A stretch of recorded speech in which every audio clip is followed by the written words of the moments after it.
दोस्तों नमस्कार, मैं हूं पवन त्यागी। दोस्तों, बंगाल के मुख्यमंत्री शुवेंदु अधिकारी की हत्या करने के लिए जैश ए मोहम्मद का आतंकवादी 3 महीने से बंगाल में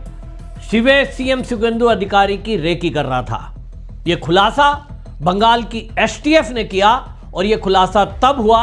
एसटीएफ को पहले से ही इस बात का अंदेशा था, यानी इंटेलिजेंस को इस बात के इनपुट्स थे कि कोई आतंकी हमला शुवेंदु अधिकारी के काफिले में किया जा सकता है। इसी पर एजेंसी और हमारा जो गृह मंत्रालय है, केंद्रीय गृह मंत्रालय, उसके इनपुट्स के बाद बंगाल की एसटीएफ ने जो चीजों को खंगालना शुरू किया, उसमें बहुत बड़ा खुलासा हुआ कि जैश ए मोहम्मद के टारगेट पर, निशाने पर मुख्यमंत्री शुवेंदु अधिकारी हैं। अब आप सोच रहे होंगे कि भारतीय जनता पार्टी के तो कई ऐसे मुख्यमंत्री हैं, तो जैश ए मोहम्मद के निशाने पर शुवेंदु अधिकारी क्यों आए? तो आपको बता दूं कि जो इंटेलिजेंस इनपुट्स हैं, उनके आधार की बात माने तो एक तो सबसे पहली बात यह कि जो ममता बनर्जी को हटाकर वहां जो हमारी सीमा सुरक्षा हुई है,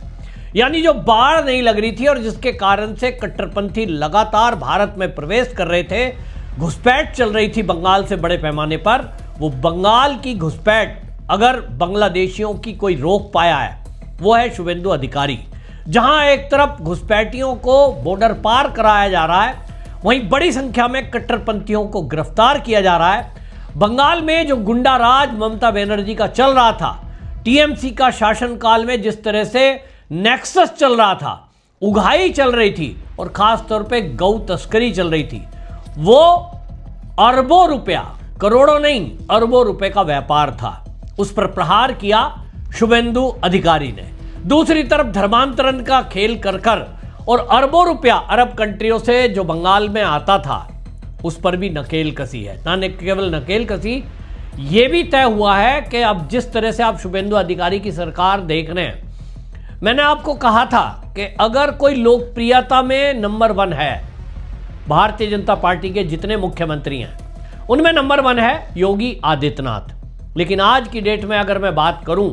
तो नंबर 2 पर कौन मुख्यमंत्री है, तो आपको सबसे ज्यादा एक्टिव दिखाई दे रहे हैं और जिनका काम धरती पर दिखाई दे रहा है, जो बहुत बड़ा बदलाव देश की आजादी के 77-80 साल बाद दिखाई दे रहा है, वो है बंगाल। बंगाल में जिस तरह के बदलाव हो रहे हैं, आज आप देखिए वहां गाय की पूजा होने लगी है, जिस तरह से जो चुनावी वादे थे वो पूरे हो रहे हैं, और डीजे बजाने की बात करने वाला अभिषेक बनर्जी पटल से गायब है। ममता बनर्जी, अभिषेक बनर्जी शुरू में हार मानने को, स्वीकार करने को तैयार नहीं थे, लेकिन अब उनको समझ में आ गया कि जिस तरह से उनके गुंडे, लेफ्ट राइट जो करने वाले लोग हैं, वो सब के सब अब जेल की सलाखों के पीछे हैं। पार्टी टूट चुकी है, कई सारे सांसद और विधायक अलग गुट बना चुके हैं। तो ममता बनर्जी, अभिषेक बनर्जी को समझ में आ गया कि अब उनको कायदे में रहने में ही फायदा है। तो बंगाल के लोग ये कह रहे हैं कि बंगाल में विकास भी शुरुआत हुआ है और वहां अब इंडस्ट्री लगना भी शुरू हो चुकी है। इन्वेस्टमेंट की हालत यह है कि कई बड़ी बड़ी कंपनियां, मल्टीनेशनल कंपनियां बंगाल में इन्वेस्ट करने जा रही हैं। यह सब जो विकास हो रहा है, ये देश विरोधी ताकतों को कतई अच्छा नहीं लगता। दूसरी बात, अब यह भी समझ में आने लगा है कि जो भारतीय जनता पार्टी की नंबर 2 लाइन है, पहली लाइन तो प्रधानमंत्री मोदी की है, वहां मोदी जी हैं, अमित शाह हैं, राजनाथ सिंह हैं, वो दिखाई देते हैं। लेकिन उनके बाद कौन सी लाइन? उनके बाद योगी आदित्यनाथ, हेमंत बिस्वा शर्मा और पुष्कर सिंह धामी, ये जो लाइन है, इसी में अब शुवेंदु अधिकारी एक नया नाम जुड़ा है। और शुवेंदु अधिकारी जिस तरह का काम कर रहे हैं, जिस शालीनता के साथ वो बात करते हैं, अग्रेसिव होकर जब वो बात बताते हैं, तो वो दिखाई देता है उनके अंदर योगी आदित्यनाथ की पुट दिखाई देती है। योगी आदित्यनाथ ने उनको शपथ ग्रहण के समय जो आशीर्वाद दिया और अपना भगवा गमछा जो पहनाया, उसका इफेक्ट समझिए, या योगी जी का आशीर्वाद। क्योंकि योगी जी खाली एक मुख्यमंत्री नहीं है, भारतीय जनता पार्टी के एक नेता भर नहीं है, वो गोरक्षपीठ के पीठाधीश्वर हैं,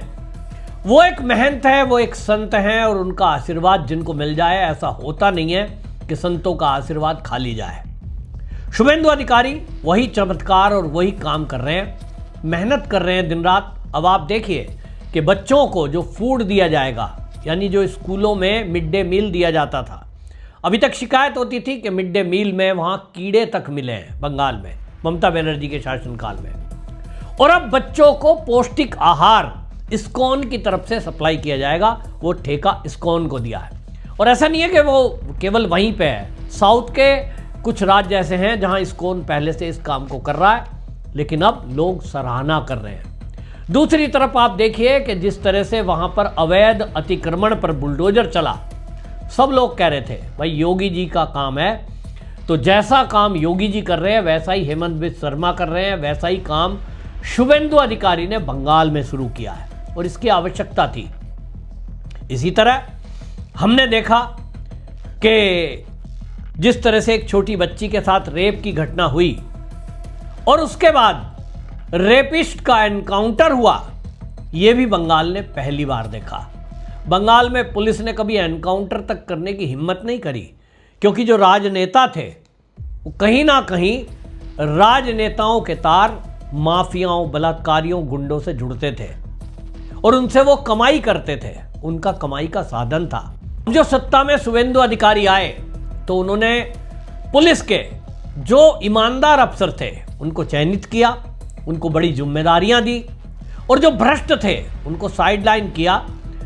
तो बिल्कुल साफ संदेश है। और ये बदलाव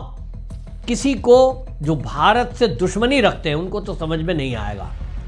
उनको लग रहा है कि गौ तस्करी रुक गई, नशे का कारोबार रुक गया और ख़ास तौर पे मानव तस्करी बंगाल के बड़े पैमाने पर, बांग्लादेश उस साइड में होती थी। यानी कि बंगाल की बच्चियां, हम चुनाव के टाइम पे कवर करने जब गए तो ये बताया जा रहा था कि छोटी छोटी बच्चियां गायब हो जाती है, जिनकी कोई एफआईआर तक दर्ज नहीं हुई कभी। तो बड़े पैमाने पर ये माना जा रहा था कि वो छोटी छोटी बच्चियों को तस्करी करके सीमा पार बांग्लादेश और वहां से सऊदी अरब या कहीं और कंट्रियों में, अरब कंट्रियों में भेजा जाता होगा, ऐसा एक अनुमान था। और इसीलिए ये जैश ए मोहम्मद को सुपारी दी गई और यहां ये भी खुलासा हुआ है, ये हामिद मंडल नाम का जो व्यक्ति गिरफ्तार किया गया है, ये जे.एंड.के के पुलवामा हमले का मास्टरमाइंड सज्जाद भट्ट का करीबी बताया जा रहा है। और ये जो है, ये भी बात पता चला कि वीरभूमि जिले के नलहाटी में कुछ ही दिनों पहले 800 किलोग्राम अमोनियम नाइट्रेट, 1200 जिलेटिन की छड़ें, 105 डिटोनेटर और 36 डिटोनेटर फ्यूज, ये पुलिस ने बरामद किया। जब ये बरामद हुआ तो बात पुख्ता हो गई कि इतना अमोनियम नाइट्रेट का मतलब आप समझ रहे हैं, 800 किलोग्राम अमोनियम नाइट्रेट का मतलब है कि एक बहुत बड़े दायरे में, मतलब आप विस्फोट कर दें तो 1 किलोमीटर के दायरे में उसका इफेक्ट आता।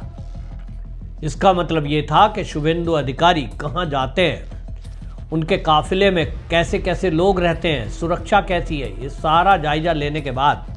प्लान ये किया गया कि उनकी गाड़ी पूरी उड़ा दो। अब जिस तरह के खुलासे हुए हैं उसमें यह भी खुलासा हुआ है कि ये जो इससे जब पूछताछ हुई हामिद मंडल से, पता चला कि जंतर मंतर पर जो प्रदर्शन चल रहा था कॉकरोच पार्टी का, उसमें भी जाने के लिए पुलिस की नकली वर्दी का इंतजाम किया गया था। और यह कोशिश थी कि कॉकरोच पार्टी का जो आंदोलन चल रहा था उसमें जाकर के पुलिस की वर्दी पहनकर मारपीट करना, या कुछ भी कर सकते हैं, गोली चला दी मान लिया छात्रों के ऊपर 20 तारीख को, तो एक आंदोलन भड़काने के लिए पुलिस की वर्दी का इस्तेमाल किया जाएगा, ऐसा भी पता इस गिरफ्तारी से पता चला। ये जो हामिद मंडल गिरफ्तार हुआ, इसने बताया है कि हमें कहा गया था कि आपको नकली पुलिस की, मतलब पुलिस की वर्दी बाजार में मिलती ही है, उस वर्दी का इंतजाम करना है और आपको दिल्ली के जंतर मंतर पर पहुंचना है। वहां क्या करना है वो बताया गया कि वहां आपको केवल छात्रों के बीच में जाके कुछ भी हमला कर देना है, लाठी चला दो, फिर बाद में गोली चला दो, और कोई कहेगा भाई ये तो होगा ही कि पुलिस ने गोली चला दी, तो कुल मिलाकर के एक बहुत बड़ा षड्यंत्र दिल्ली में भी करने का था और बंगाल के मुख्यमंत्री को इस तरह से टारगेट कर कर उनके काफिले में बम ब्लास्ट करके उनकी हत्या करने का जो षड्यंत्र रचा गया था, कहीं ना कहीं बंगाल पुलिस की जागरूकता